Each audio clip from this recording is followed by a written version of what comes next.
Test 6. Track 60. Speaker 1. For one of my degree courses, I had to learn a lot of new terms and remember what they meant.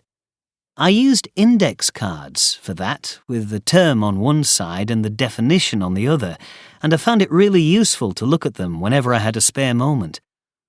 I tried testing myself too, but I'm not convinced that helped too much. The same technique is useful for giving talks, using the cards, but where it really comes in useful is learning about my students. A quick glimpse now and again really helps me assimilate their details. They find my memory very impressive.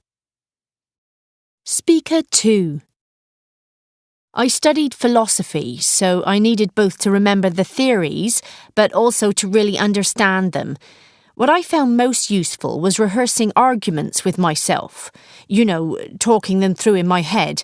It really helped to clarify concepts and commit them to memory. One of my mentors suggested this.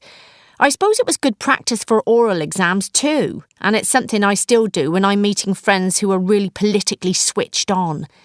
These days I probably use the technique most often when I'm preparing for meetings though, especially difficult ones. I find it really helps me to crystallise my thoughts and prepare well. Speaker 3.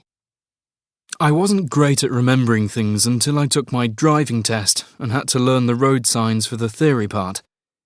I tried writing everything down and testing myself, but I've never been much good at memorising in that way. I was despairing until a friend suggested visualising, making the signs more pictorial in my head, so a no-through sign would contain an actual barrier. It worked a treat. In fact, I use the technique all the time now, for everyday things, so to remember directions, I might visualise the route in my head. I'm not sure, but I think it's also made my mind a bit more agile too, and I think I'm a bit more creative. Speaker 4. My degree was in modern languages, and you know what I always dreaded was the oral part.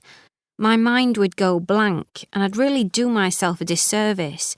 So I started to practice what I thought might come up.